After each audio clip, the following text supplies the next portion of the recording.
Buenos días, jóvenes. Buenos días, profe. Hola, Buenos días. saludos. Bueno, vamos a hacer un problema sobre lo último que vimos, que fueron las transformaciones adiabáticas y lo de la distribución de velocidades moleculares, la distribución de Maxwell-Boltzmann.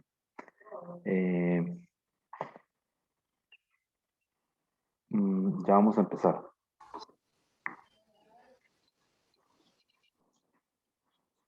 Recuerden que el quiz es el viernes, ¿verdad?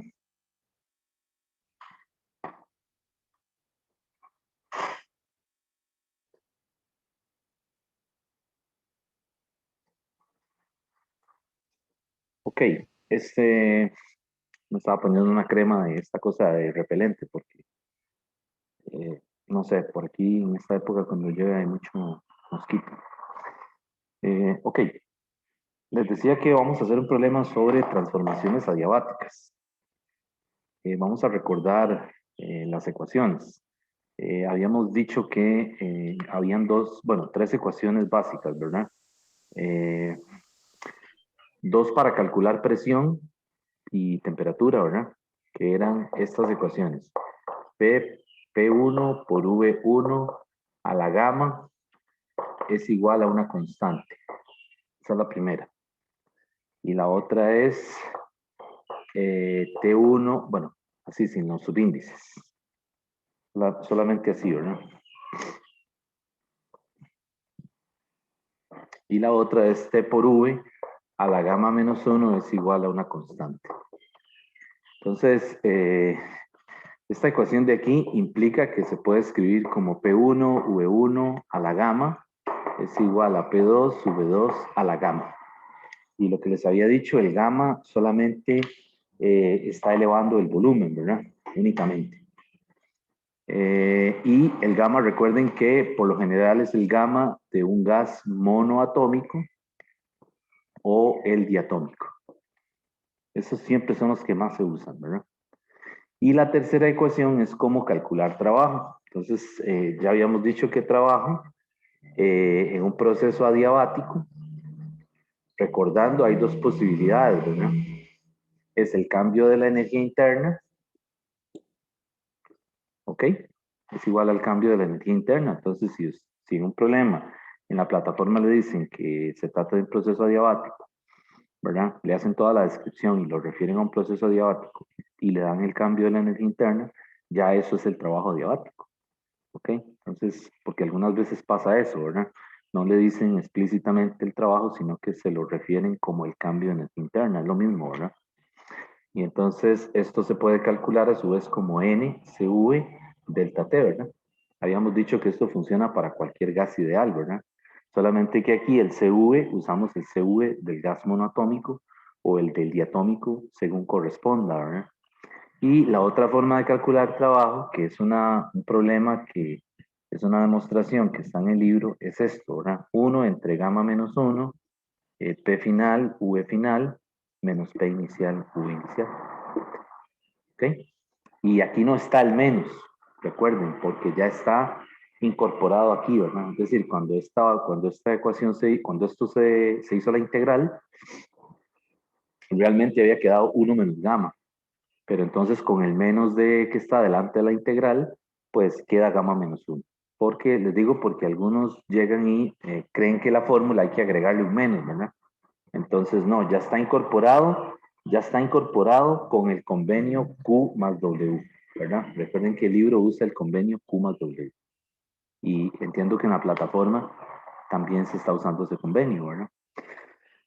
Ok, entonces estas son las ecuaciones básicas del proceso adiabático. ¿Ok?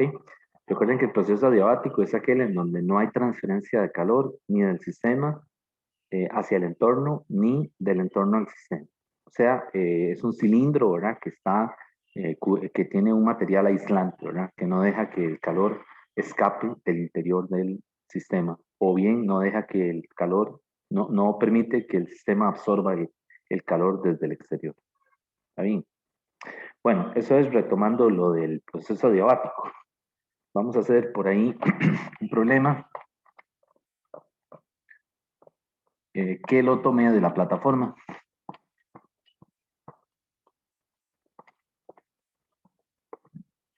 Bueno, no sé si hay alguna pregunta de esto. En estas ecuaciones, lo único es hay que tener cuidado con el despeje del exponente adiabático, ¿verdad? Porque he visto que, pues, eso algunas veces causa confusión, ¿verdad? A la hora de quitar el exponente de una variable, ¿verdad? Para despejar volumen, ¿verdad? Ok.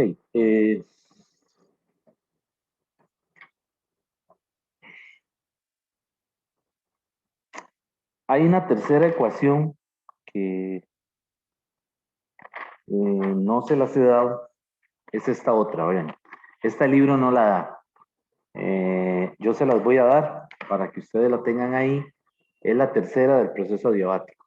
P1 a la 1 menos gamma, T1 a la gamma, es igual a P2 a la 1 menos gamma, T2 a la gamma. Esa es la tercera. Entonces vean que esa relaciona presión y temperatura directamente. Las otras dos eran P por V y T por V, ¿cierto? Entonces, vean que aquí esta le permite estudiar un proceso adiabático, ¿verdad? Entre dos estados, inicial y final, ¿verdad? Relacionando presión y temperatura. Esa, el libro no la da, no la veo ahí, ¿verdad? Entonces, vean que aquí es 1 menos gamma, ¿verdad? Y aquí es gamma. O sea, el exponente de la P es 1 menos gamma. Y está en todos, ¿verdad? Todos tienen un exponente. 1 a la menos gamma, las P, perdón, P, 1 menos gamma en las P y gamma en las T. ¿Ok? Bueno, entonces, este problema le dice así, le dice que durante la carrera de combustión de un motor de combustión interna, la presión cambia adiabáticamente. Ya cuando le dicen eso, que la presión cambia adiabáticamente, es porque el pistón está efectuando la carrera sin liberar calor, energía térmica, ¿verdad? Entonces le dice que la presión cambia adiabáticamente de 1 a 18 atmósferas. Le está diciendo que P1 es 1, o la P inicial es 1, una atmósfera, ¿verdad? Y la P final son 18 atmósferas. Eso es lo que le está diciendo, ¿verdad? Cambia adiabáticamente de 1 a 18 atmósferas. Y le dice, asumiendo que se trata de un gas ideal cuyo gamma es 1.4, le dan el valor de gamma. Lo primero que le preguntan, le dicen en qué factor cambia la temperatura. ¿En qué factor cambia la temperatura? Y entonces le ponían las opciones ahí, ¿verdad? ¿En qué factor cambia la temperatura? O sea, lo que le está diciendo es cómo están relacionadas esas temperaturas, ¿verdad? Es decir, cuál es mayor, ¿verdad? O cómo están relacionadas. Es un cociente, ¿verdad? Lo que le están pidiendo. Cuando le dicen en qué factor cambia, ese factor es un número dimensional, ¿verdad? Que está igualado a un cociente. Entonces, pues aquí esta pregunta está pensada para utilizar esa ecuación directamente. ¿De acuerdo? Eso quiere decir que si yo no les hubiera dado esta ecuación, no se puede hacer el problema. No, sí se puede. Solamente que habría tenido que recurrir a las otras dos ecuaciones, ¿verdad? A P por V a la gamma igual constante y T por V a la gamma menos 1 igual a una constante. Y entonces jugar con estas dos, ¿verdad? Como un sistema de ecuaciones y entonces para responder esta pregunta que le están diciendo aquí. Pero vean que si yo conozco esto, enseguida la respondo inmediatamente, ¿verdad? Porque lo que voy a hacer es que sustituyo, es decir, lo que quiero es encontrar el cociente, ¿verdad? El T final entre el T inicial. Eso es lo que me están diciendo, que haya T final entre T inicial para encontrar ese factor. Ok, entonces,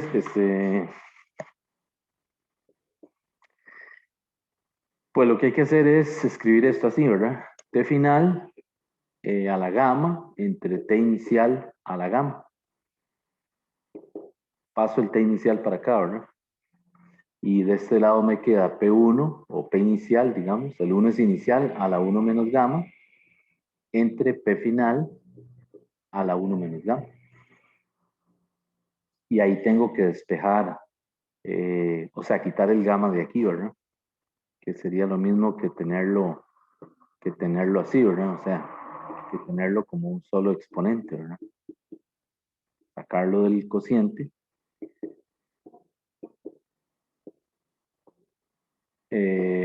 ¿Y cómo quito ese gamma de ahí? Pregunta. ¿Cómo quito el gamma de ahí? ¿Qué habría que hacer?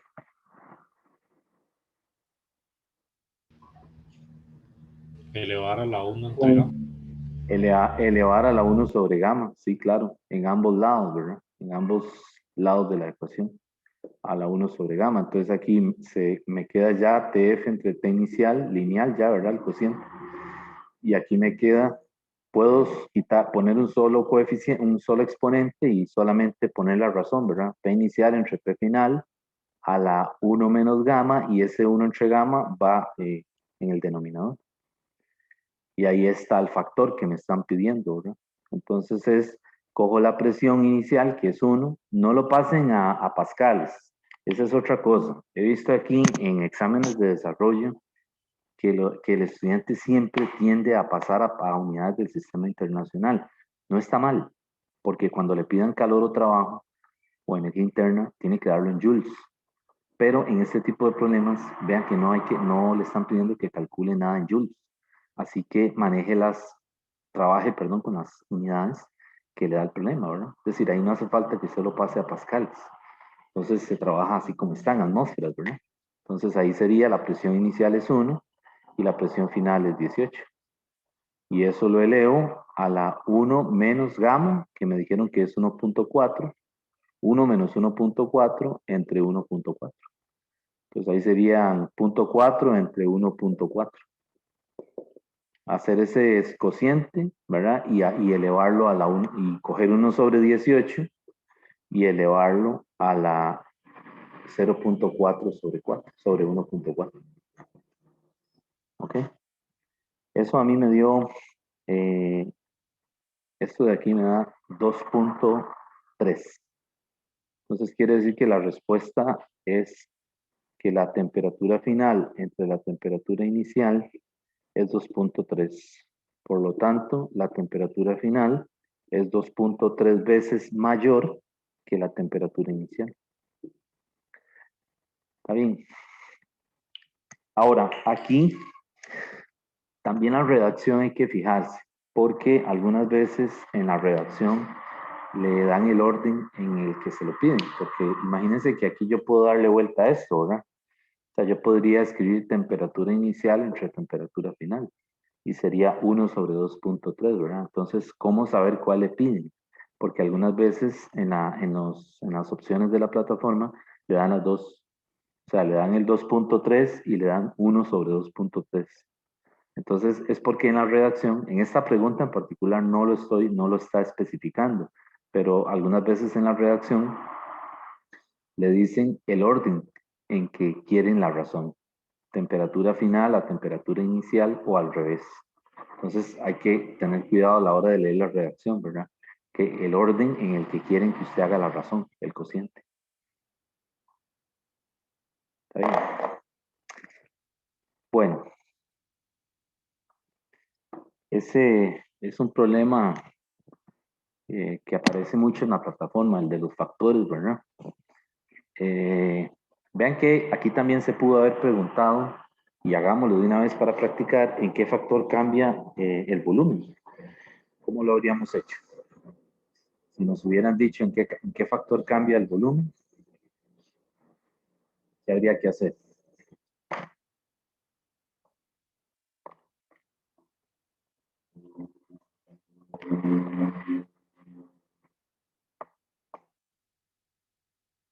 Si nos dijeran en qué factor cambia V.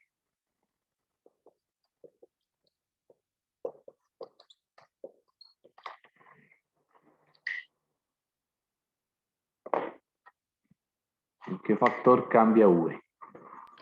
Usar la ecuación de P1V1 igual a P2V2. Correcto, eso mismo, sí. Entonces sería P inicial, V inicial a la gamma igual, o con 1 y 2, ¿verdad? P final, V final a la gamma. ¿Y en qué factor cambia el volumen? Pues lo que le está diciendo es, haga el cociente VF entre VI, ¿verdad? Que están a la gamma, ambos. Y de este lado me quedaría entonces, pasé el VI para acá, ¿verdad? Entonces ahora queda P inicial entre P final. Ese es el que le está pidiendo. Y ahora otra vez, ¿verdad? Eleo en ambos lados a la 1 sobre gamma. Para eliminar ¿cómo se dice? El exponente. Y entonces sustituyo, ¿verdad? Entonces ahí me quedaría que ese factor VF entre VI es otra vez 1 sobre 18 elevado a la 1 sobre 1.4. Y ese factor a mí me dio 0.13. 0.13, quiere decir que ya iba a decir la velocidad. El volumen final es 0.13 el volumen inicial. 0.13 veces el volumen inicial. Entonces, vean, otra cosa aquí es que algunas veces la redacción en las preguntas de la plataforma no le dan el número, o sea, no le dan la respuesta, sino que le dan un enunciado. Pues, por ejemplo, en este caso de los volúmenes, le pudieron haber dicho, el volumen final es menor. Por ejemplo, le dan esa aseveración, el volumen final es menor. Y es correcta, porque vean que el volumen final es una fracción de ¿quién? Del inicial, ¿verdad? Para que sea mayor, esto tiene que ser mayor que la unidad. Entonces, algunas veces, después del cálculo, la respuesta correcta no es un número, sino que tal vez es un enunciado que se refiere a la respuesta como tal, ¿verdad? Entonces, aquí una respuesta válida sería que el volumen inicial es mayor que el volumen final, después de la expansión. Le podrían decir eso. En este proceso el volumen inicial es mayor que el volumen final. Y sí, es cierto, ¿verdad? Porque el volumen final es una fracción del inicial.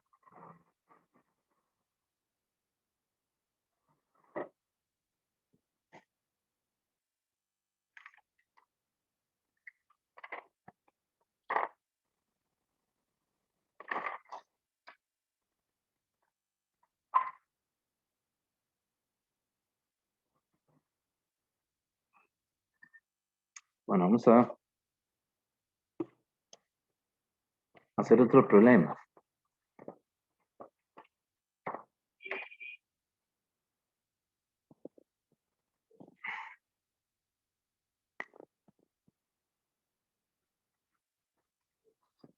Este problema le dice, le dan los siguientes datos. Le dicen que se expansiona adiabáticamente. Vean esa palabra, se expansiona. O sea, es una expansión adiabática. ¿Ok? Entonces recuerden que las expansiones, ¿qué pasa? El volumen final es mayor que el inicial, ¿verdad? Y el trabajo sigue siendo negativo. Entonces, quiere decir que aquí en esta expansión adiabática, W tiene que ser negativo, ¿verdad? Eso es lo primero que uno ve al leer esto, ¿verdad? O sea, ya esas dos palabritas, expansión adiabáticamente, ya le está diciendo el trabajo es negativo. Y el calor es cero, porque es adiabático. ¿Ok? Entonces dice, se expansiona adiabáticamente un gas perfecto diatómico. O sea, le está diciendo que es diatómico. Entonces es una expansión, ¿ok? Es adiabática. Es una expansión, quiere decir que el volumen final es mayor que el volumen inicial, por lo tanto el trabajo adiabático tiene que ser menor que cero, es negativo. Entonces es adiabática, el Q es cero. Y le dice que el gas es diatómico. Entonces si es diatómico, ¿qué podemos decir ahí? ¿Qué podríamos decir? Es diatómico, el CV es 5 medios de R y el CP es 7 medios de R. Vean la información, ¿verdad? Que se le puede sacar al problema en esa oración. Entonces ahora sí, le pasan a dar los datos. Le dice, se expansiona diabáticamente un gas perfecto diatómico desde un volumen de 2 litros, que es el inicial, ¿verdad? a presión de 2 atmósferas, que es la inicial.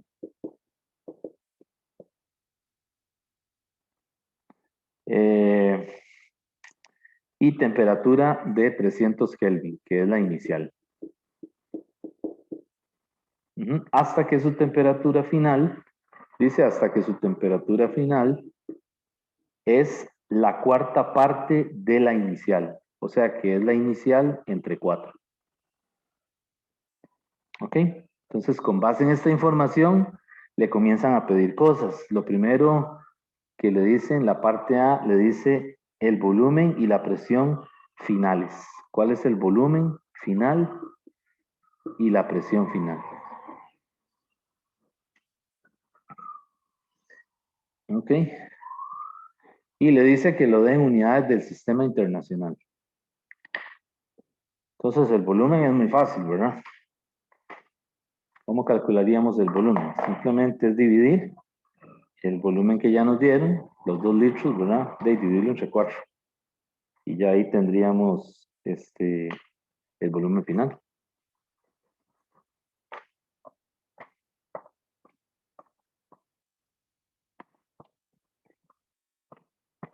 Entonces, sería entonces así, ¿verdad? Volumen final sería 2 entre 4.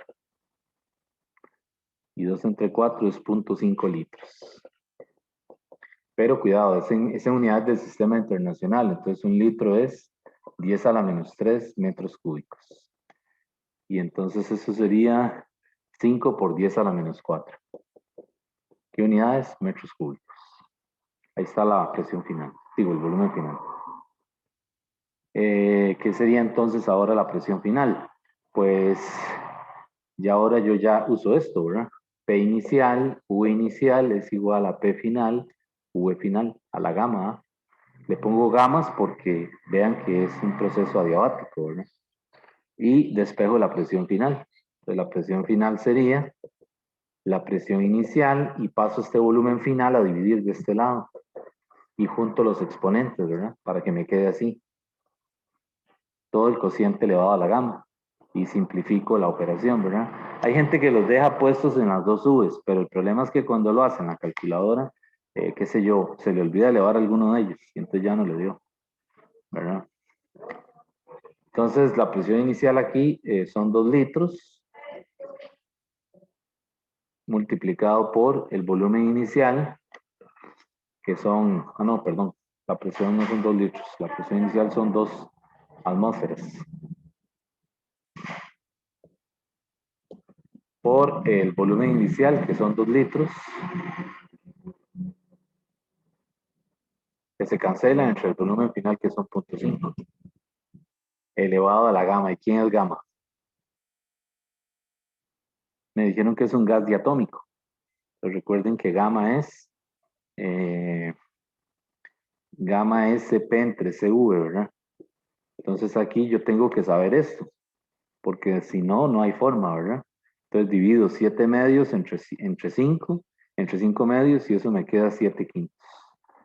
Ok, entonces aquí el exponente es 7 quintos.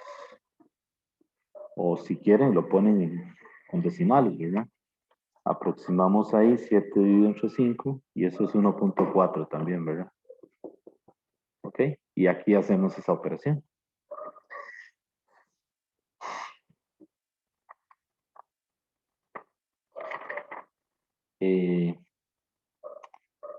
Esa presión a mí me dio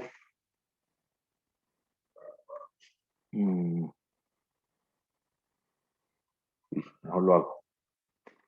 No vaya a ser que lo tenga malo. Bueno, hay que dividir 2 entre 0.5. Tal vez si alguno de ustedes también lo hace, a mí me da 4. 4 lo elevo a la 1.4. Y eso lo multiplico por 2. A mí me da 13.93. 13. A mí me dio lo mismo, profe. No, ok, gracias. 13.93 atmósferas. Y como me dicen que unidades del sistema internacional, pues una atmósfera es 1.013 por 10 a la 5 pascales. Cancelo atmósferas y hago esa operación. Esto lo multiplico por 1.013 exponente 5, ¿verdad? Y eso me da 1.41, me da a mí la presión final. 1.41, 1, 2, 3, 4, 5, 6, por 10 a las 6 pascales.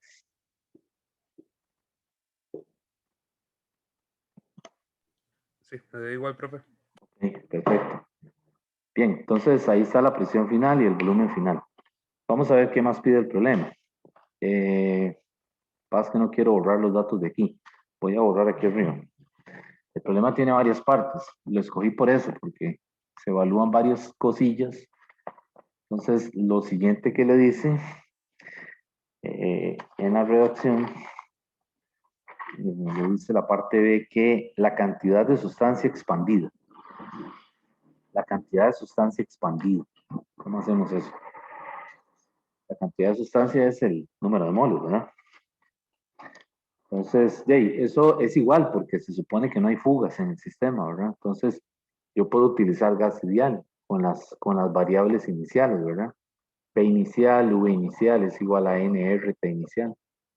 Simplemente es multiplicar la presión que me dan, ¿verdad? Que son 2 atmósferas, por el volumen inicial, que son 2 litros, y dividirlo entre RT, que en este caso R, cuidado, R aquí sería 0.08206 por 300.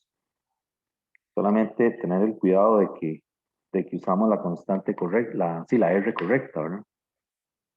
Entonces voy a hacer eso.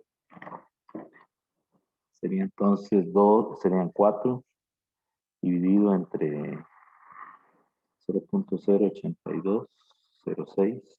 Ahí se puede usar 0.082, ¿verdad?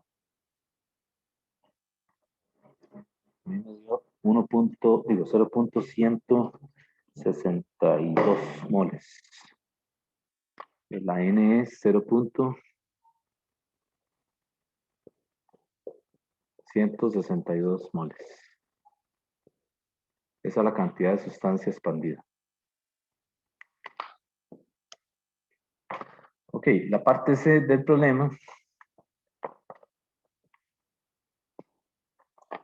le dice que calcule, dice que la variación de energía interna durante la transformación. La variación de la energía interna durante la transformación. ¿Cómo podríamos hacer eso?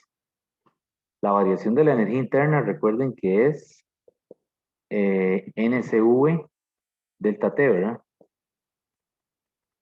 Entonces esto sería N, que ya lo tengo. El CV, ¿cuál sería? Es un gas diatómico. Entonces el CV que corresponde aquí es el 5 medios de R. Y el delta T, pues es el cambio, ¿verdad? Temperatura final menos temperatura inicial. Entonces la temperatura final es la que no tengo en todo esto, ¿verdad? Ok, entonces aquí tenemos dos caminos. Uno es utilizar esta fórmula, temperatura inicial por volumen inicial a la gamma menos 1, igual a temperatura final por volumen final a la gamma menos 1, y despejar de aquí la temperatura final, para luego venir y sustituirla ahí. Esa es una opción, ¿verdad? ¿Y cuál sería la otra opción si no se nos ocurre eso? La otra opción sería usar la fórmula que el libro presenta como un ejercicio, ¿verdad? El trabajo diabático es igual a 1 entre gamma menos 1, P inicial, digo P final, V final, menos P inicial, V inicial. ¿Ok? Y ya este trabajo diabático también es ¿quién? El cambio de la energía interna. Entonces vean que hay dos caminos, ¿verdad? Para hacer esto. Yo lo voy a hacer por aquí, por esta última ecuación. Y ese trabajo nos tiene que dar negativos, ¿verdad? Nos tiene que dar negativo.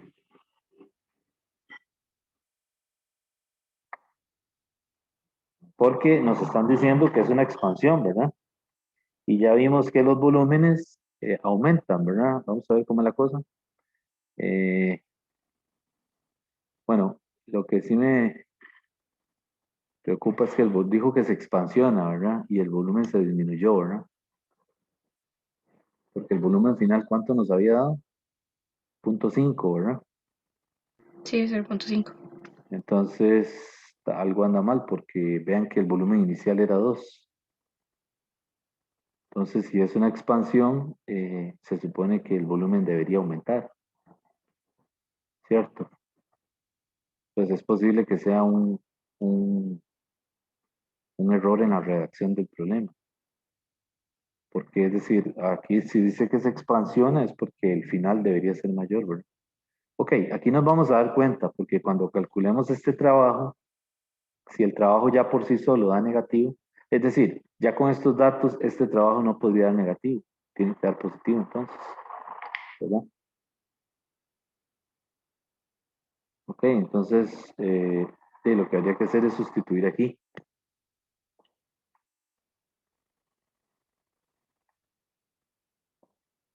Eh, Gamma es 1.4, ¿verdad? Entonces el trabajo sería 1 entre 1.4 menos 1, multiplicado por la presión final, que la presión final, eh,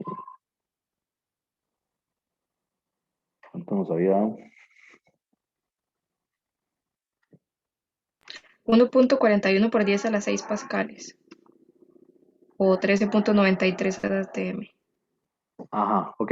Entonces pongámoslo mejor en ATM y entonces ahorita lo pasamos a unidades del sistema internacional. Entonces serían 13.93, ¿verdad? Sí.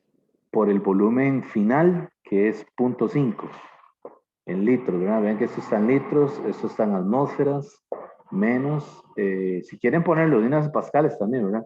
Entonces la presión inicial eran 2 atmósferas, ¿verdad? Y eran 2 atmósferas Ujú. y el volumen inicial eran 2 litros. Estos están atmósferas, estos están litros. Y hacer esa operación. Voy a hacerla, porque entonces, no sé, algo está mal en la redacción de ese problema. 13.93 por 0.5. Eso es la mitad. Aquí me da 6.96, 5. Y aquí me da 4. Sí, el trabajo da positivo, ¿verdad?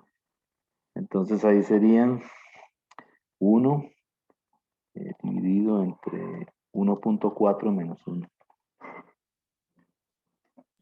A mí me da aquí, Profe, a mí me da 0.29. ¿todo o qué? Sí, todo. Ah, ok. Vamos a ver, si en eso estoy. Vamos a corroborar, a ver, 6, no, 6, 5, 4. Aquí da 2.965. Y multiplicando eso por 2.5,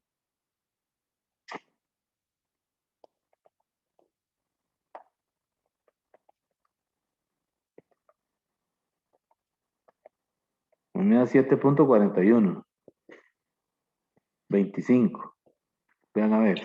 A mí también me dio 7.41. Ok, entonces esto da en litros por atmósfera. Vamos a ver. Esto es Ok, 7. ya me da igual, si había hecho mal el cálculo. Entonces 741, 25. No se les olvide que estos son atmósferas litro, ¿verdad? Entonces yo lo que hago ahora es que en un litro hay 10 a la menos 3 metros cúbicos. Y en una atmósfera hay 1.013 por 10 a las 5 pascales. Y atmósferas las cancelo con atmósferas, litros con litros, y multiplico 741.25, de hecho puede ser solamente 7.41, por 1 exponente menos 3 por 1.013 exponente 5. A mí eso me dio, jóvenes, 750 .6 joules, que serían 751 joules. Revisen a ver si está bien eso.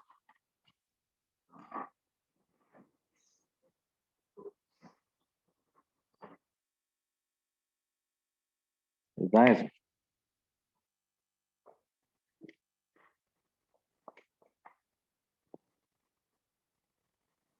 Ok, entonces vean que el trabajo es positivo. Quiere decir que la redacción del problema está mala. Así como lo tengo yo, voy a tener que corregirlo. Entonces no se expansiona, se compresiona más bien. Es lo que debería decir, ¿verdad? Se compresiona adiabáticamente un gas. Yo me di cuenta porque el volumen final, hasta ahora después me di cuenta que el volumen final era menor. Quiere decir que el cilindro no está ascendiendo, ¿verdad? Sino que lo que está pasando es que hay un agente externo desde fuera que está haciendo que el pistón del cilindro baje, ¿verdad? Y comprima el gas. Entonces aquí una aseveración correcta sobre el problema es que el entorno realiza el trabajo sobre el sistema, ¿verdad?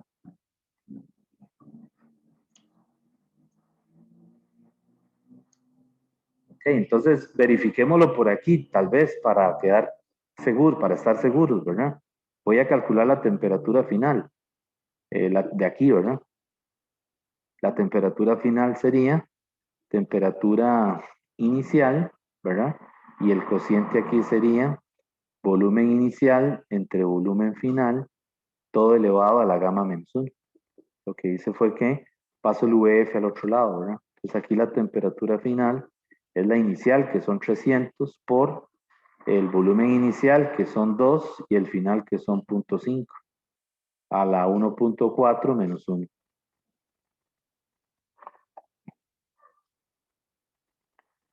Entonces serían 4 elevado a la 0.4.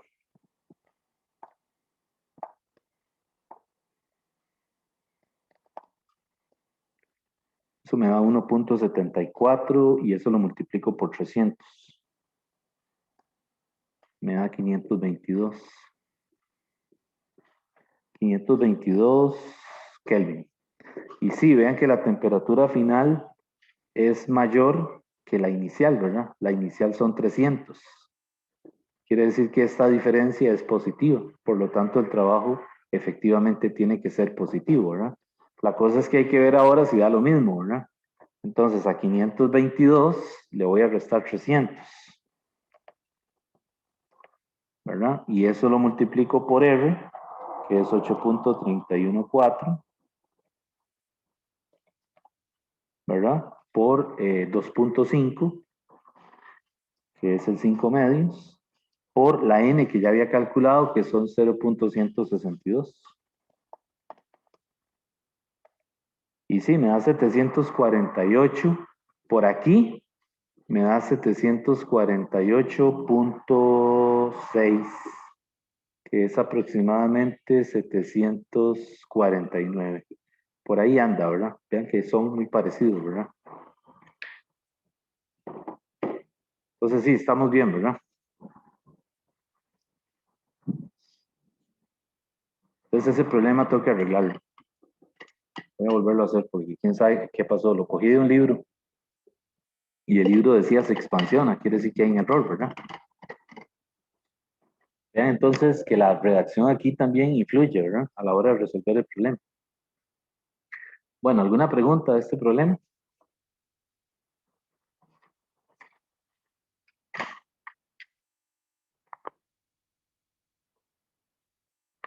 Todo bien, profe.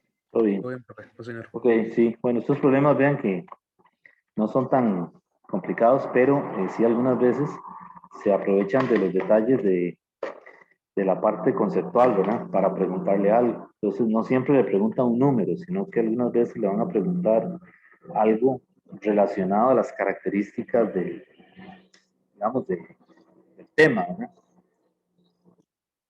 Ok, lo que me falta es hacer un problemita de las distribuciones de velocidades, que era lo que me faltaba, lo último que vi. Eh, vi en la plataforma, vi preguntas de esto de distribución de velocidades y siguen insistiendo con el asunto del gráfico. ¿Okay? Es decir, le dan una distribución y le ponen, qué sé yo, 3 campanas. ¿De acuerdo? Y entonces ya ustedes saben que cuando la curva dicen, se explaya, o sea, se baja, la temperatura es mayor. Entonces, hay varias preguntas de eso en la plataforma. Entonces, esa parte estudiensela bien, ¿verdad? porque en velocidades, en distribución de velocidades juegan mucho con la figura.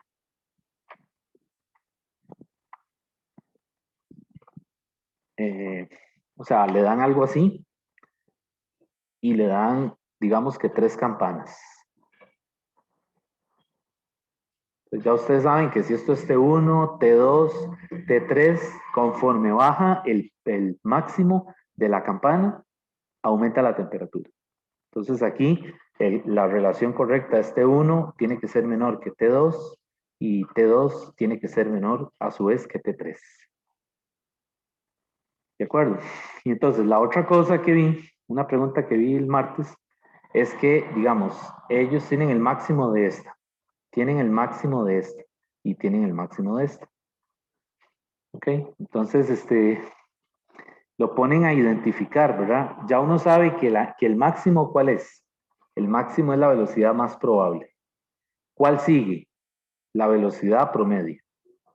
La VPM. Sí, la V promedio, promo. ¿Y cuál es la última?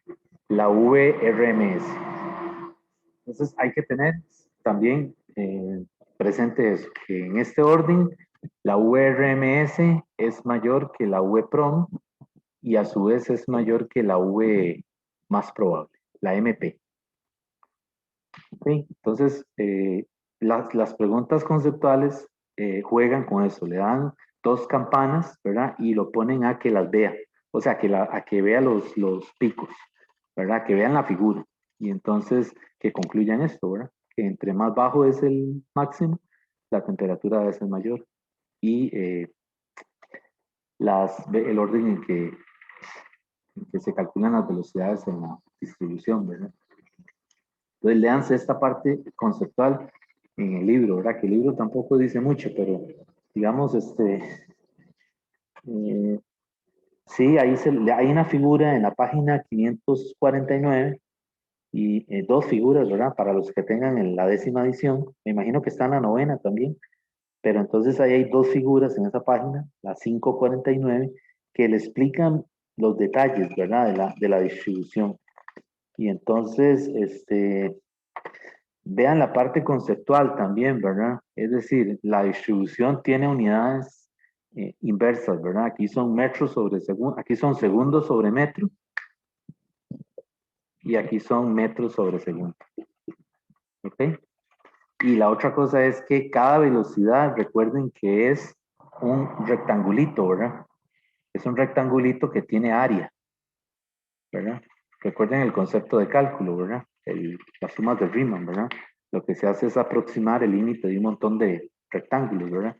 Pues entonces aquí cada rectangulito es la porción o la cantidad de moléculas que se encuentran en ese intervalo entre V y V más dV. Y ese intervalo para cada uno es la velocidad correspondiente, ¿verdad? En este intervalo la velocidad es la más próxima. En este intervalo la velocidad es la promedio. En este otro es la RMS. Entonces, pues léanse en eso bien, ¿verdad? Por aquello de esas preguntas que son conceptuales.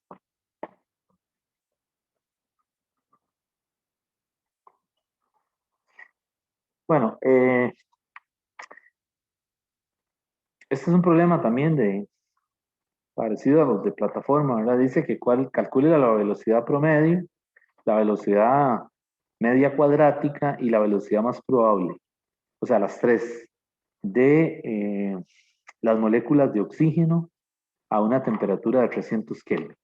O sea, le dan oxígeno y le dicen que la temperatura está a 300 Kelvin. ¿Ok? Y la masa molar del oxígeno es 0.032 kilogramos por mol. Vean que aquí hay que usar la masa molar en kilogramos, ¿verdad? Pues si la dejan en gramos, no, es decir, les va a dar otra cosa. Cuidado, porque también le dan la masa molar en gramos por mol.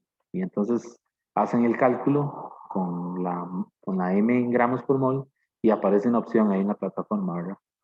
Eso ya yo me lo sé, ¿verdad? Entonces, que no se les vaya a pasar convertir la masa molar a kilogramos, ¿verdad? Bien, entonces le dice que calcule las 3 velocidades. De ahí las tres velocidades, ténganlas en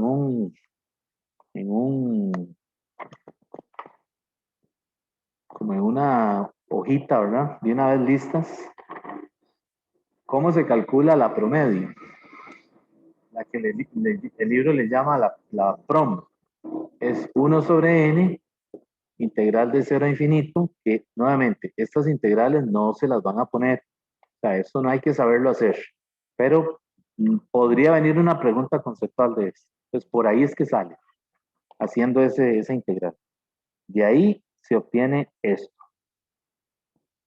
8kbt entre pi m0. O bien, también la pueden convertir así. 8RT entre pi m, la masa molar. Pues por ahí se calcula la V prom. Esto no hay que saberlo hacer, ¿verdad? Pero pues sí tener, digamos, por lo menos la referencia de dónde sale esto. Luego está la V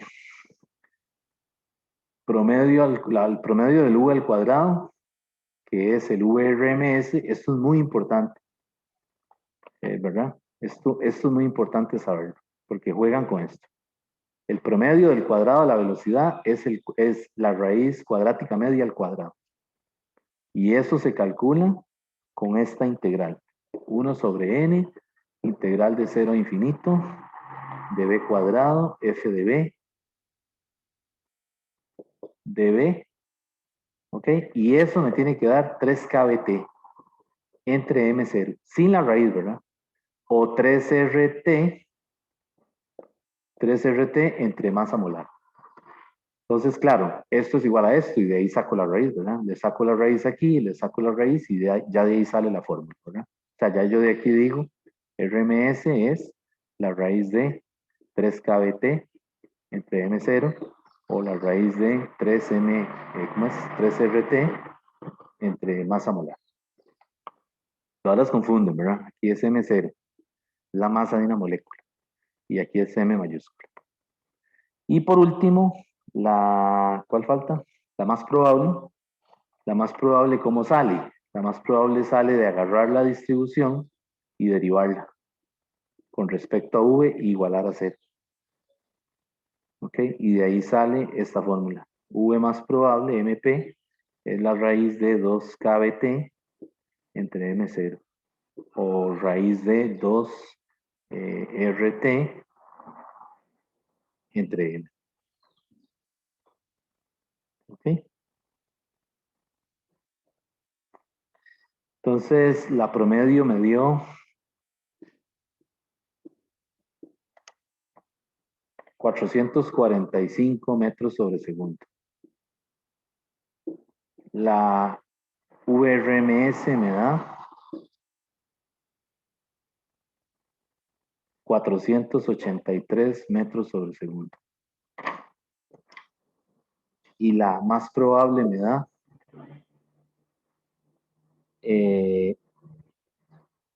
395 metros sobre segundo. Entonces vean que efectivamente la VRMS es la mayor, ¿verdad?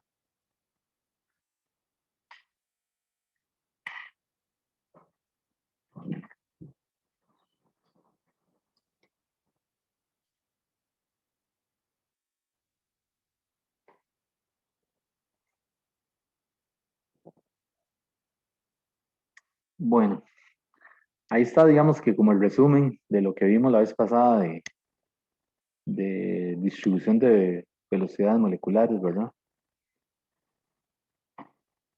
Cuando han sido problemas, exámenes de desarrollo, por ejemplo, hay veces lo ponen a derivar, ¿verdad? Le dan una distribución parecida a la de Maxwell, ¿verdad? Y le dicen, halle la velocidad más probable. Y entonces lo que quieren es que haga la derivada con respecto a v, que iguale a 0, ¿verdad? Criterio de la primera derivada, y que evalúe en v igual vmp, porque aquí faltó esto, ¿verdad? Es decir, para escribirlo en la notación de cálculo falta decir que esto es igual a 0 y hay que evaluarlo en v igual vmp, ¿verdad? Y ahí ya está, digamos, le están diciendo lo que hay que hacer, ¿verdad? Pero esas integrales no se las van a poner, ¿verdad? Pero sí es tal vez bueno que tengan una idea de cómo salen, ¿verdad? Aquí es V por F de V. Ah, bueno, y esa F de V, perdón, es el N de V del Segway. Estoy usando la notación de otro libro. Aquí es el NV, lo que en el Segway está como una N sub V. Eso es la distribución como tal, ¿verdad? Hay que multiplicarla por V, hacer toda esa cosa ahí adentro, ¿verdad?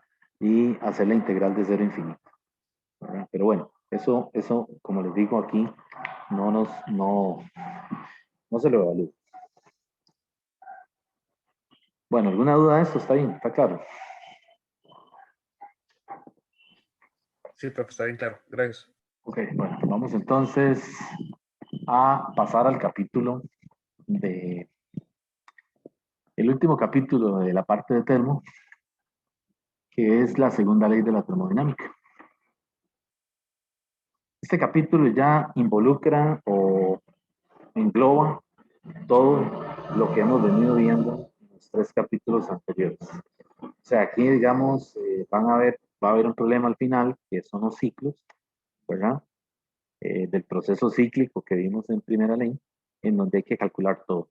Todo me refiero a presión, volumen, temperatura, entropía, energía interna, calor, trabajo, eficiencia del ciclo, o sea, se juntó todo, ¿verdad? Entonces, por eso necesitamos todo lo que hemos visto hasta el momento.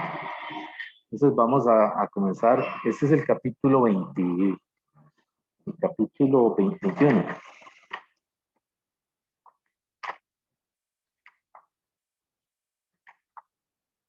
Entonces, este capítulo 21 se refiere a máquinas térmicas, entropía y segunda ley. Nosotros vamos a comenzar primero viendo el concepto de una máquina térmica.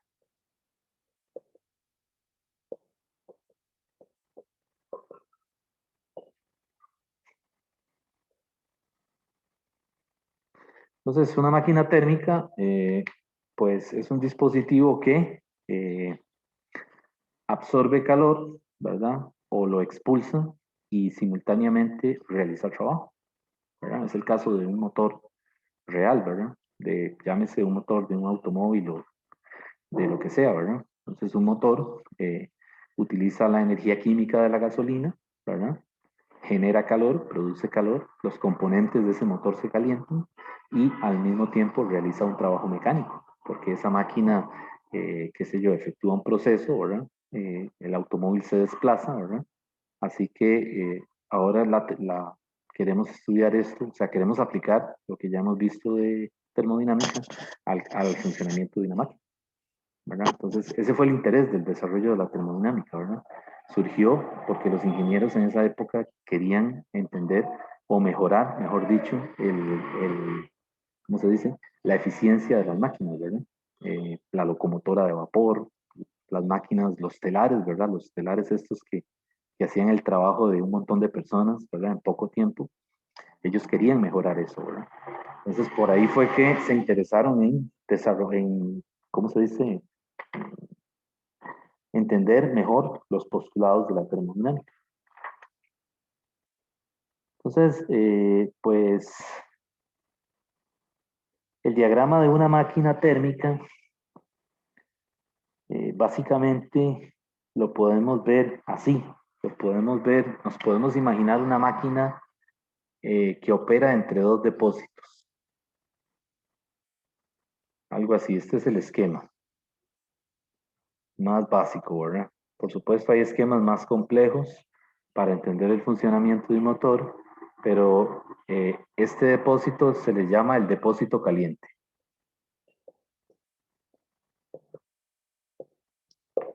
El depósito caliente. Y el de abajo, el que está en la parte de abajo, es el depósito frío. Entonces, el depósito frío está a una temperatura TC y el depósito caliente está a una temperatura TH. Y la máquina es el círculo. ¿Ok? Entonces, la energía tiene la siguiente dirección. La energía pasa del depósito caliente a la máquina efectúa trabajo, W, trabajo mecánico, este es el trabajo que hace la máquina, y también una parte del calor va al depósito frío, ¿verdad? Eso significa que una máquina absorbe energía, ¿verdad? Toma energía. En el caso de un automóvil, por ejemplo, la energía química de la gasolina sirve para poner los pistones del motor a funcionar, ¿verdad? Que está a una temperatura TH, ¿verdad? Y esa energía se utiliza, se transfiere, ¿verdad? La máquina toma esa energía, hace un trabajo mecánico, es decir, el automóvil se desplaza, ¿verdad? Pero una parte de esa energía que tomó del depósito caliente se va a los alrededores. Los alrededores es el depósito frío. Entonces, pues cuando usted prende el carro, ¿verdad? Y se va a dar una vuelta por ahí, pues cuando vuelve lo que va a ver es que la tapa y lo que está cerca del motor está caliente, ¿verdad? Es decir, es esa energía, es ese flujo de calor que pasó al depósito frío. El depósito frío es lo que rodea a la máquina en cuestión, ¿ok? Y el depósito a temperatura caliente es el motor propiamente dicho. ¿Está bien? Entonces no hay ninguna máquina, como ustedes imaginarán, no hay ninguna máquina, todavía no han construido ninguna máquina que convierta toda la energía del depósito a temperatura TH, lo convierta íntegramente en trabajo. O sea, siempre una máquina produce trabajo mecánico y descarga o transfiere cierta cantidad de energía por calor a las partes o a los alrededores de la máquina, ¿verdad? Es como que si uno cogiera el carro y se va a dar una vuelta ahí a Punta Arenas y vuelve a la casa y está frío, ¿verdad? Como que si no lo hubiera prendido. No es posible, ¿verdad?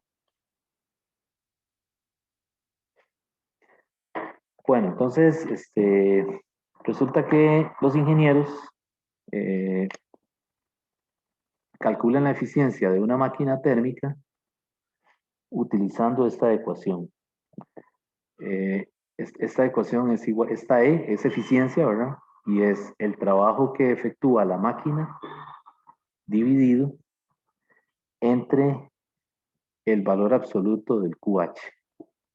Le ponen valor absoluto para, es decir, para dar a entender de que esta cantidad no puede ser negativa, ¿verdad? Y nunca va a ser negativa, porque recuerden que este calor absorbido, este calor es positivo, y este calor cedido es negativo. ¿Está bien? Mantenemos siempre el convenio que estudiamos en el capítulo anterior, ¿verdad? Y la máquina viene a ser como que si fuera el sistema, ¿verdad? ¿Ok? Entonces, la eficiencia se puede calcular de esa manera. Y el trabajo de la máquina también es el valor absoluto del QH menos la diferencia del QC dividido entre el valor absoluto del QH. O sea, el trabajo de la máquina siempre es el QH menos el QC. Ambas cantidades tomadas como positivas. Entonces, la eficiencia es 1 menos QC, ¿verdad? Entre QH. Así. Dividiendo, aplicando este término como divisor común, ¿verdad? Y esa eficiencia tiene que ser menor que 1. O sea, esta E está entre 0 y 1.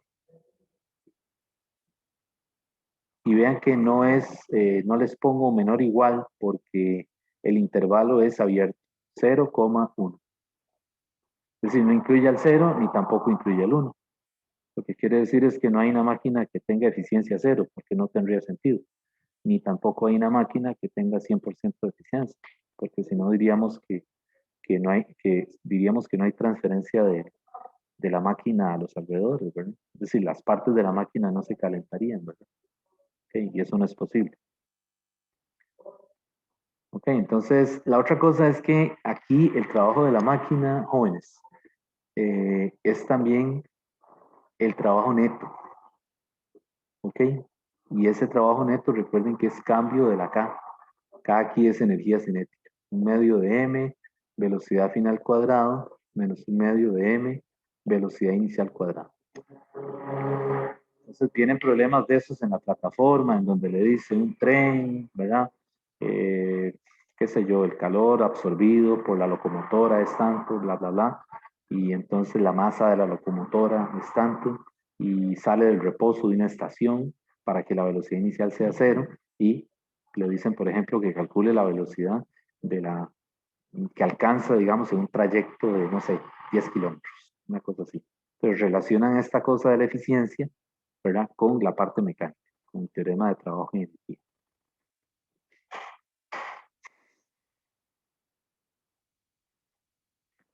Bueno, esto es eficiencia de una máquina térmica. Las eficiencias en la realidad, es decir, hoy en día son muy bajas. Es decir, por más que se ha mejorado esto, es decir, no se ha logrado todavía eh, altos estándares de eficiencia, ¿verdad? Es decir, la realidad es que cuesta mucho, ¿verdad? Siempre va a haber esta transferencia de energía al depósito frío, ¿verdad? Y eso es lo que los ingenieros quieren tratar de minimizar, ¿verdad? Eh, aumentando la eficiencia, ¿verdad? Pero pues no es tan fácil, ¿verdad? Es decir, desde el punto de vista técnico, ¿verdad? En la teoría el papel aguanta todo, pero ya en la realidad, ¿verdad? Los problemas a los que se enfrenta un ingeniero, ¿verdad? Por ejemplo, los que diseñan automóviles, eh, pues son problemas reales, ¿verdad? Entonces, esos carros de lujo, por ejemplo, esos BMW del año, ¿verdad? Las eficiencias son bajísimas, ¿verdad? En la realidad, ¿verdad? Este, así que están muy lejos de ser una máquina ideal, ¿verdad?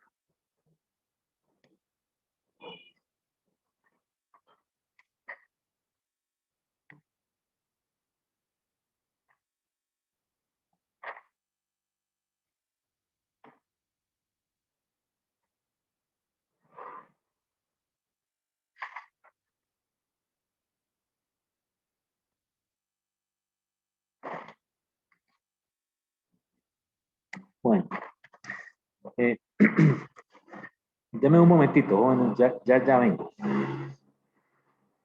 Vamos a tomar un pequeño recredito de un minuto.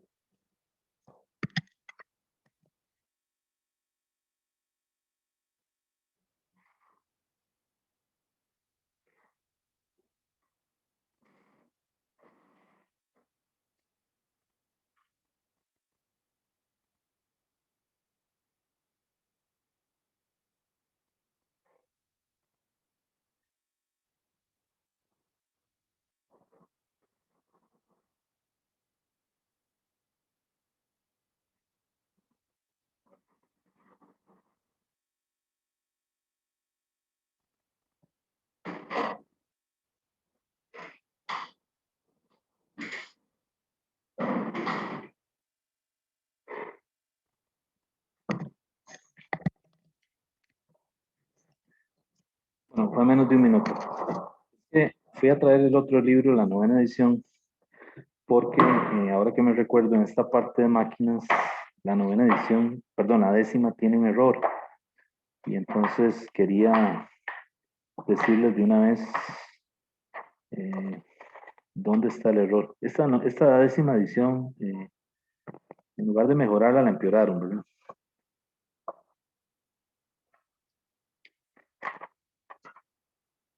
Déjenme ver si está bien esto.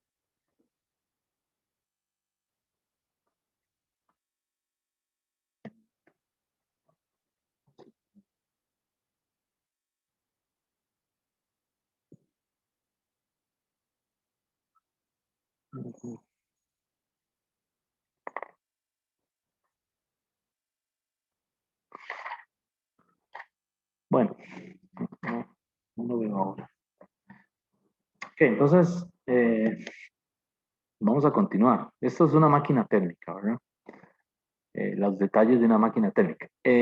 La otra cosa es que también están las máquinas que operan o que funcionan al revés de una máquina térmica.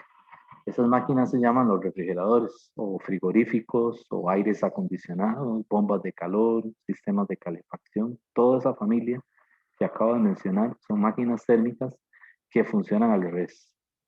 Ya vamos a ver por qué.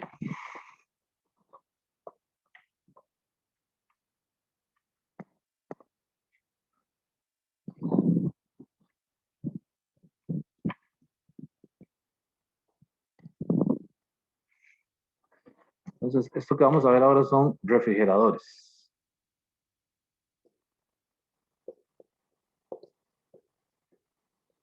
Entonces, el refrigerador también es una máquina que opera entre dos depósitos.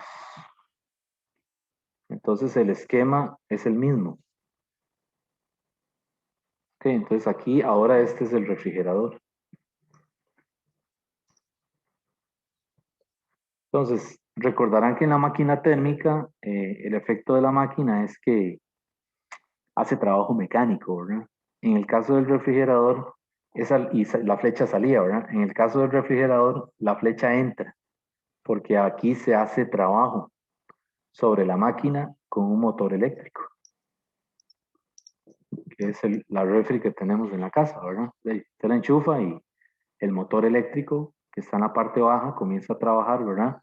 Para extraer el aire caliente del interior del compartimento y enviarlo a un depósito, ¿verdad? Lo extrae de aquí, de un depósito que está a temperatura TC y lo envía a otro que está a temperatura TH. Pero entonces vean que ahora las flechas van en sentido contrario, ¿verdad? Este es el depósito caliente y este es el depósito frío, ¿verdad? Entonces, el depósito frío es el interior de la nevera, ¿verdad? Por decirlo de alguna manera. Entonces, el motor eléctrico lo que hace constantemente es extraer ese aire caliente del compartimento, ¿verdad? Y enviarlo a la parte exterior, ¿verdad? Al ambiente, a los alrededores, que es el depósito caliente, ¿verdad? Entonces, pues, la gente usa la nevera para secar la ropa, ¿verdad? Qué sé yo, cogen las medias y las prendas y las ponen detrás de una parrilla que tiene la nevera, ¿verdad? Y entonces ahí secan todo, ¿verdad? Aprovechándose de esta situación, ¿verdad? Eh, igual, vean que el motor eléctrico, en el motor eléctrico influye la potencia del motor, ¿verdad? Y entonces, pues, motores muy potentes, pues son de refrigeradores de estos industriales, ¿verdad? O cámaras de refrigeración que les llaman. Y motores con una potencia baja, ¿verdad? Es el refrigerador que está en la casa, ¿verdad? Pues enfría el compartimento, eh, eh, o sea, da apenas para ese compartimento, ¿verdad? Por eso es que si se deja abierta la nevera, la puerta, ¿verdad? Pues el motor comienza a trabajar, ¿verdad? A tratar de enfriar o a temporizar, ¿verdad? Lo que llaman es el refrigerador tiene un sensor, ¿verdad? Y el sensor detecta que el compartimento no ha alcanzado la temperatura óptima, ¿verdad?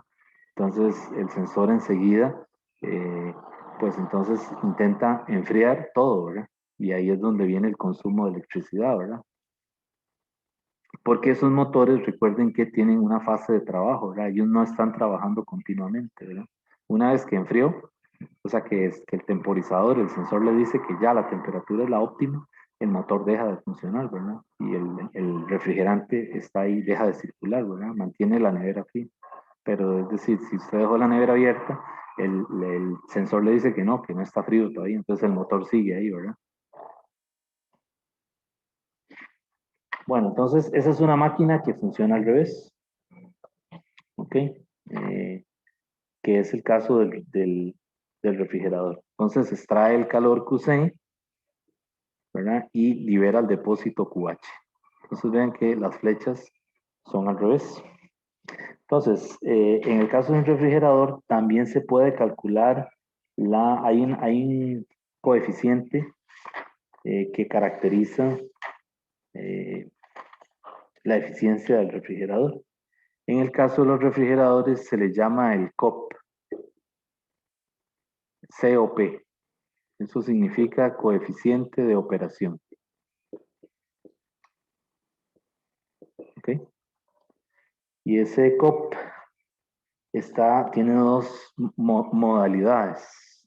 El libro le presenta dos posibilidades, que son el COP en modo enfriamiento, que son las neveras, los frigoríficos, todo lo que tiene que ver con el asunto de extraer el calor. Y está también el modo calentamiento. El modo calentamiento es qué sé yo, las bombas de calor, los sistemas estos de, ¿cómo se dice?, de aire acondicionado, pero la calefacción, ¿verdad? Por ejemplo, en sitios que son muy fríos, cuando hay inviernos muy duros, ¿verdad? Tienen un sistema de calefacción, ¿verdad? Entonces también hay un COP para calentamiento, ¿verdad? Entonces el de enfriamiento es QC, es el COP de enfriamiento, que es valor absoluto de QC entre W, que es el trabajo que hace el motor eléctrico, ¿verdad? Y el calentamiento es, le voy a poner una H, ¿verdad? Para mantener la notación de esta gente en inglés, es el QH entre W, el trabajo del motor. Entonces ahí sería la energía transferida a baja temperatura y esta sería la energía transferida a alta temperatura. Y esto es el trabajo realizado sobre el refrigerador o el trabajo realizado sobre la bomba de calor, ¿verdad? Pero como quiera es un motor eléctrico, ¿verdad? Es el aire acondicionado, el aparato ese que venden ahí en Prisma, ¿verdad? Que es un motorcito, ¿verdad? O sea, trae motor, ¿verdad? Y entonces es el trabajo que efectúa para que haga eso, ¿verdad? Bueno, entonces, resulta que el COP ahora tiene que ser mayor o igual que 1. O sea, en el caso de las eficiencias dijimos que estaban entre 0 y 1, ¿verdad? En el caso del COP comenzamos a partir de 1. Es decir, los refrigeradores comerciales, por ejemplo, los que están en la casa, el COP anda entre 2, 2.3, 3.2. El valor va subiendo dependiendo de la potencia del motor. O sea, realmente cuando uno compra un refrigerador doméstico, realmente el fabricante no le está cobrando por lo bonito que se vea por fuera, ¿verdad?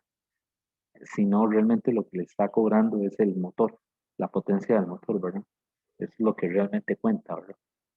Ya los detalles de, qué sé yo, todo lo que tenga, ¿verdad? Todos los aditamentos, eso es secundario, ¿verdad? Realmente el coeficiente, el COP, como parámetro comercial, se refiere a la potencia del motor, ¿verdad? Entonces este valor va aumentando, obviamente, con la potencia que tenga el motor, ¿verdad? Entonces, por ejemplo, los refrigeradores industriales, ¿verdad? Tienen COPs de, qué sé yo, 12, 15, ¿verdad? Algunos de 20 o 25, ¿verdad? Son motores gigantescos, ¿verdad? Para enfriar un volumen que puede ser un auditorio, por ejemplo, ¿verdad?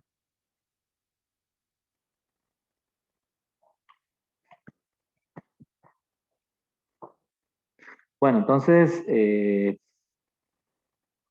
es el caso de los refrigeradores.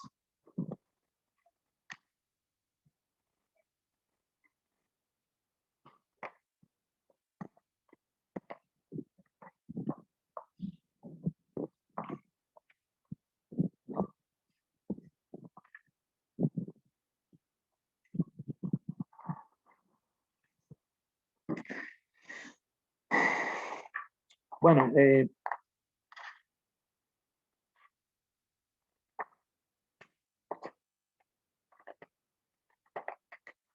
vamos a ver ahora la segunda ley de la termodinámica.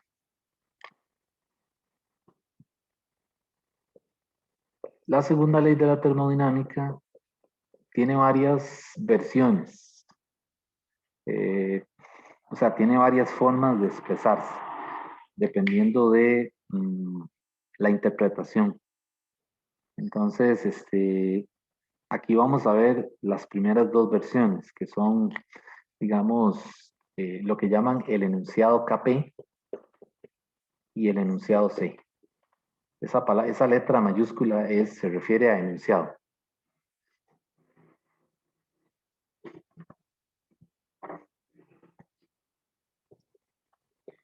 El enunciado KP y el enunciado C.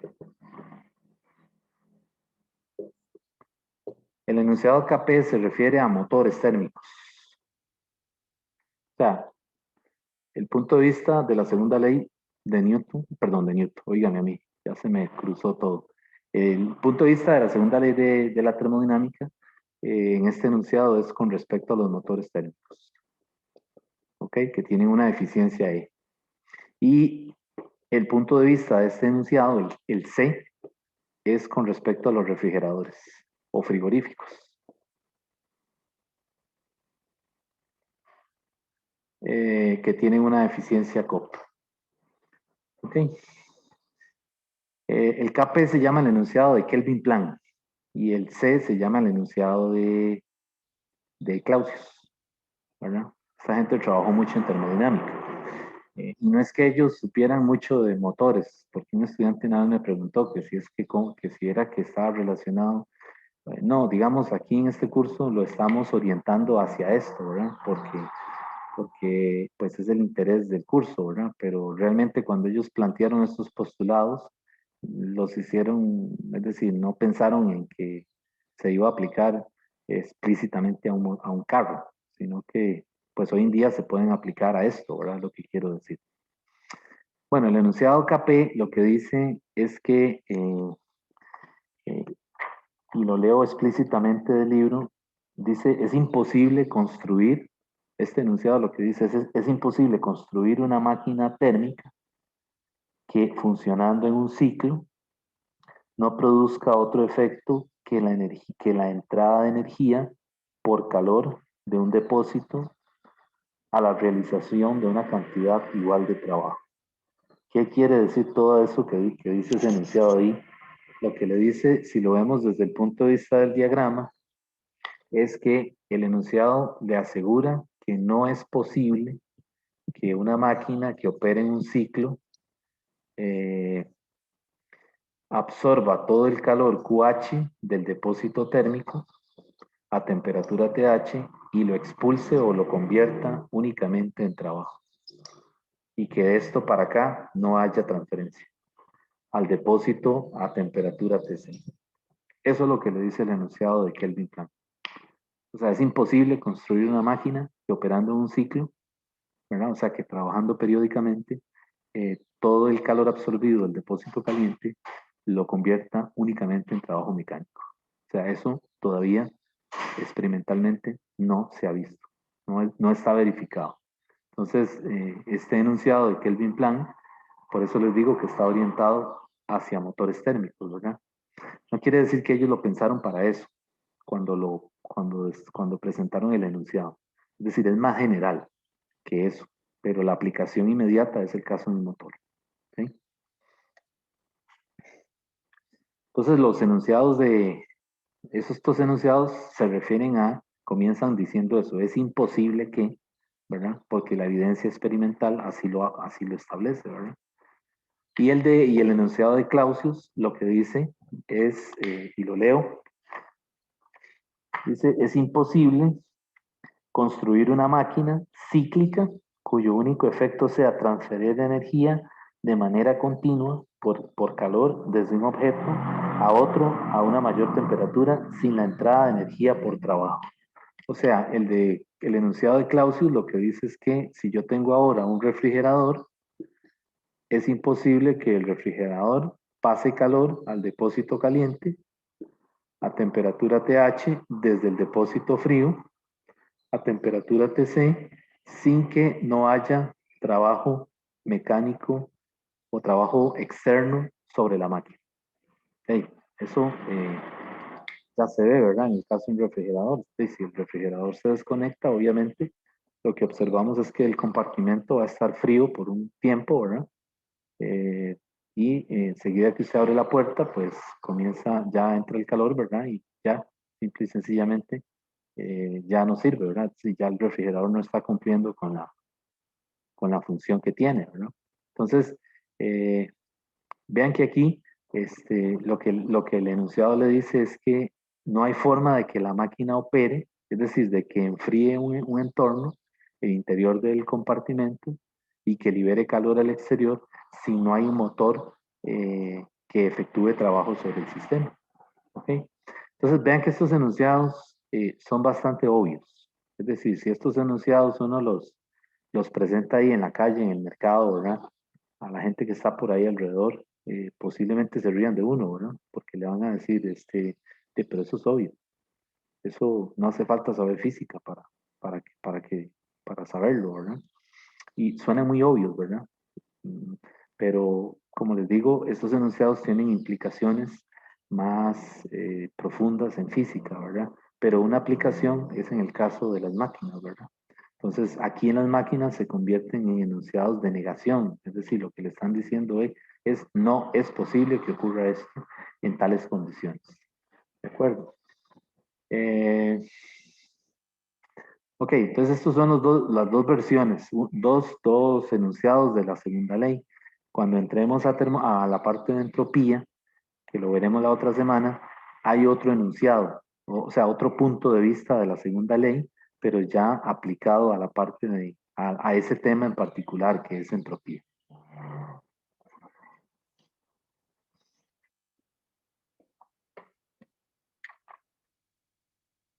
Bueno, entonces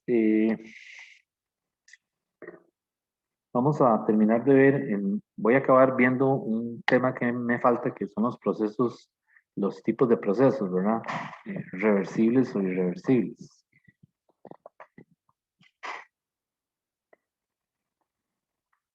Que está relacionado con los enunciados estos, ¿verdad? Con el KP y con el enunciado C. Entonces, lo que vamos a ver ahora son procesos en termodinámica. Ya hemos venido usando esa palabrilla, ¿verdad? Eh, para indicar que llevamos un gas de un estado inicial a un estado final, ¿verdad? Por ejemplo, el caso del pistón, que se puede levantar o que se puede bajar. Pero entonces, en este capítulo nos interesa distinguir entre procesos reversibles y los procesos irreversibles.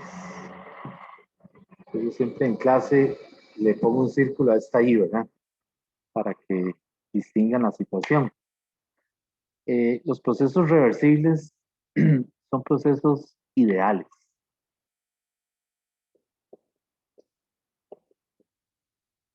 ¿Ok? Y son procesos que ocurren en un ciclo. Son cíclicos. O sea, tienen una regularidad con la que ocurre, que se repite. ¿Ok? Pero son procesos ideales. Eso quiere decir que están sometidos a condiciones para que ocurran. ¿De acuerdo? Los procesos reversibles son procesos, perdón, irreversibles, aquí abajo, son procesos reales. Y por lo general no son cíclicos. Es decir, ocurren y se acabó. ¿Verdad? Es decir, ocurren de una manera dada y ya. Es decir, no hay forma de que vuelvan o que retornen a la situación inicial antes de que ocurriera el proceso. Entonces, por ejemplo, la vida es un proceso irreversible. Es decir, vamos hacia adelante, ¿verdad? Pero no hay forma de retroceder, ¿verdad? Es decir, los sistemas biológicos nacen, crecen, se reproducen, los tejidos envejecen, ¿verdad? Y entonces es un proceso irreversible, ¿verdad? Ok. Entonces los procesos eh, reversibles, aquí arriba, hay que invertir energía.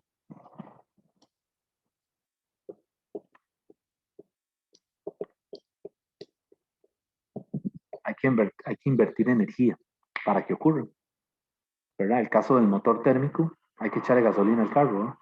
Para que ese combustible se convierta en energía química y ponga ese motor a operar en un ciclo, ¿verdad? De tal manera que libere calor a las partes de la máquina y también efectúe un trabajo mecánico, que es lo que nos interesa de la máquina. ¿De acuerdo? Igual el refrigerador, si usted no lo enchufa y el motor eléctrico comienza a trabajar, es imposible que enfríe el compartimento. Entonces son procesos cíclicos, ¿verdad? Ponemos a la máquina a llevar a cabo una labor o un trabajo que se repite continuamente. Entonces por eso son procesos cíclicos. Y entonces vamos a suponer en este capítulo que el funcionamiento de una máquina va a ser un proceso reversible. ¿Okay? O lo vamos a hacer que la máquina opere en un proceso reversible. Entonces vean que en los procesos reversibles, yo siempre me recuerdo, les digo a los estudiantes, no ocurren de gratis, hay que invertir. para que ocurra. O sea, cuesta, ¿de acuerdo? Los procesos irreversibles son espontáneos.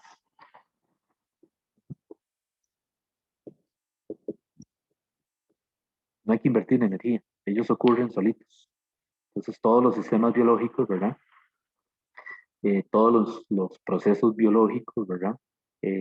No hay que invertir energía, o sea, ocurren simplemente, ¿verdad? Y por eso, precisamente, por esa razón es que quizás no se puede retornar a la situación inicial en la que estaban, ¿verdad? Antes de que ocurriera. Entonces, vean, por ejemplo, el caso de la conducción.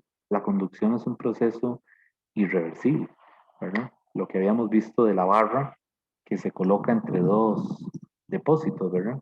Si este depósito está a 100 y este está a 0, el calor fluye espontáneamente del depósito a 100 hacia el que está a 0. Sin embargo, no vamos a ver que el calor pase del depósito que tiene agua con hielo al que está con vapor, ¿verdad? Es decir, para que eso ocurra, se necesita algún agente externo que haga que invierta energía para que cambiemos la dirección del flujo del calor. Sin embargo, de 100 a 0 sí ocurre de forma espontánea, ¿verdad? Y como un proceso irreversible, ¿verdad?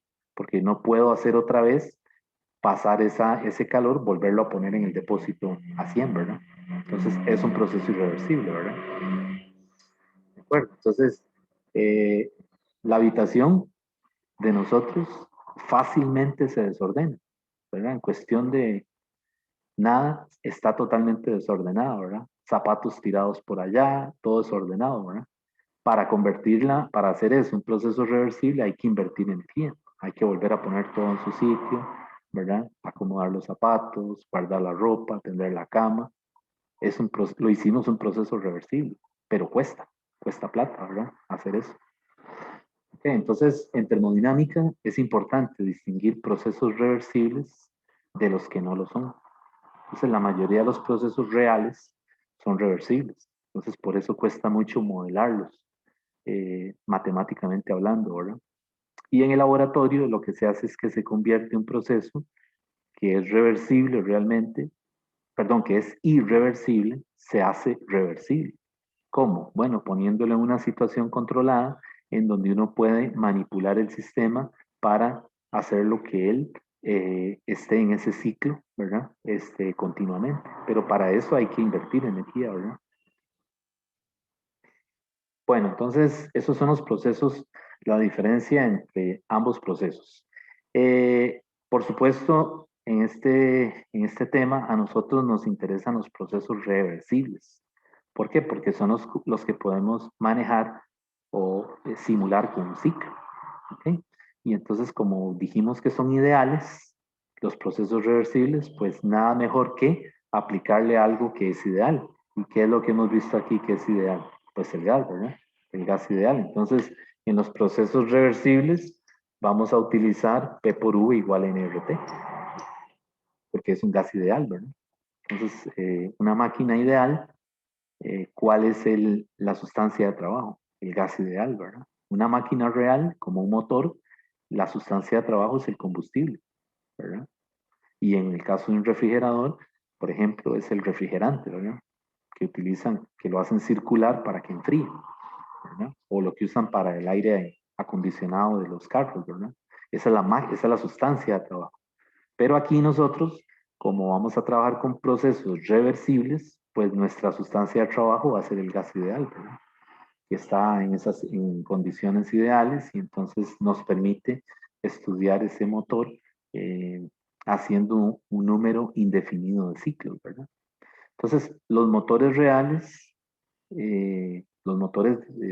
que se han diseñado están basados en modelos ideales. Lo que pasa es que el ingeniero, pues de camino, tiene que, ¿cómo se dice? Una vez que tiene ese modelo, ¿verdad? Tiene que tratar de, ya en la realidad, ver cómo se las arregla, ¿verdad? Para ponerlo a operar en una situación real, ¿verdad? Pero son modelos tomados de situaciones ideales, que luego los van complicando, ¿verdad? Y por supuesto está la parte tecnológica, ¿verdad? ¿Cómo lo hacen?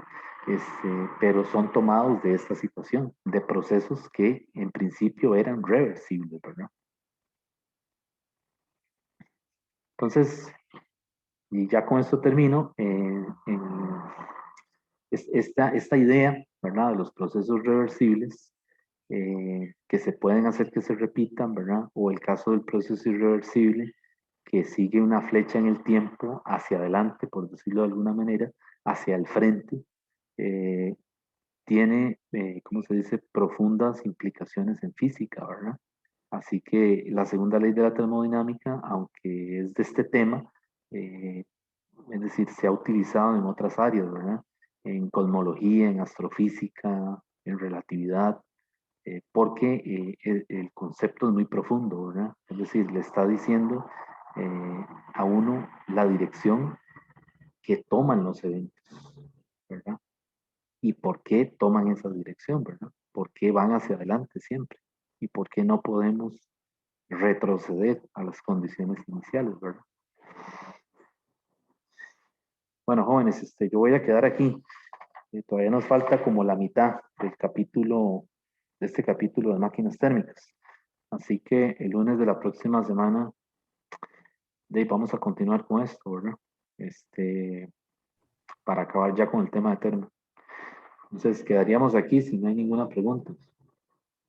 Profe, yo tengo una pregunta, pero respecto al examen de mañana, pues ahí estoy un poco enredado. Sí.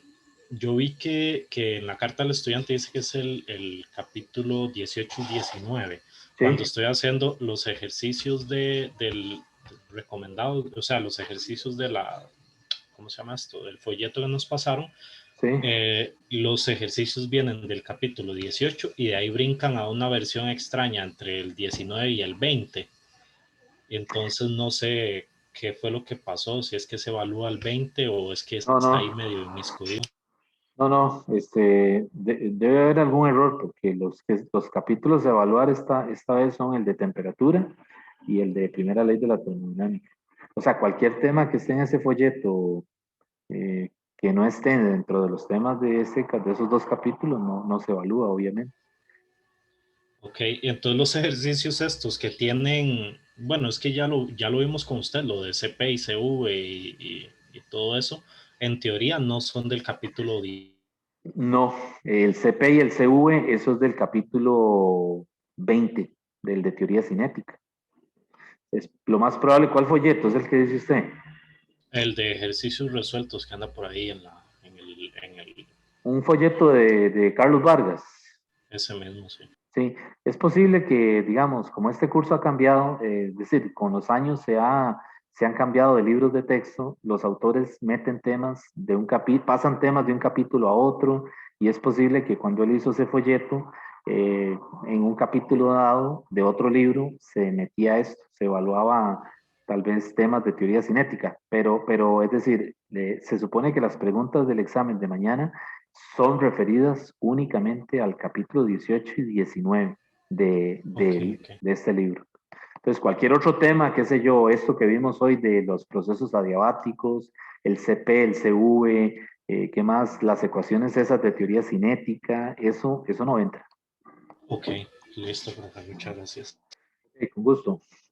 Bueno, jóvenes, entonces nos vemos el otro lunes para continuar con este material. Hasta luego. Gracias, profe. Muy amable. Hasta luego, profe, gracias. Ok, con gusto. Ok, igualmente a ustedes. Hasta luego.